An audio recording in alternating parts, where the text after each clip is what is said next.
জীবনে কখনো হতাশ হবেন না। জীবনে যাই হয়ে যাক না কেন কখনো হতাশ হবেন না। মনে রাখবেন আল্লাহ আপনার রব, আল্লাহ আপনার সাথে আছেন ইনশাআল্লাহ।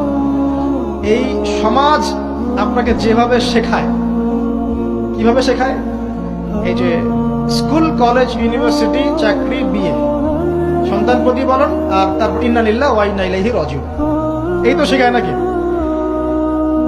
সবসময় মনে রাখবেন যে আল্লাহ রাব্বুল আলামিনের পরিকল্পনাই আপনার উপরে সবচেয়ে বেশি অগ্রাধিকার যোগ্য, সমাজের পরিকল্পনা নয়। পরিবার আপনাকে চাপ দিচ্ছে, চাকরি পাস না, পড়াশোনা করিস না, হ্যাঁ পড়াশোনায় কেন তুই 80 নাম্বার পাইলি না, কেন চান্স পেলি না, কবে চাকরি পাবি, কবে আমাদেরকে দেখবি, খাওয়াবি, পড়াবি, এই যে চাপগুলো চারপাশ থেকে আসে কিনা? এতে করে অনেক যুবক দেখা যায় মাদকাসক্ত হয়, অনেকে দেখা যায় আত্মহত্যা করছে, ইদানিং করছে কিনা ভাই? এই শব্দটা থেকে আমি এই পয়েন্টটা আজকে লিখেছিলাম যে ভুলেও আল্লাহর প্রতি বিশ্বাস এবং তাওয়াক্কুল হারাবেন না। সমাজ যেভাবে শেখায়, সমাজ চারপাশে যে চাপ আপনাকে দিচ্ছে, এই চাপে নিজে গা ভাসিয়ে দিবেন না।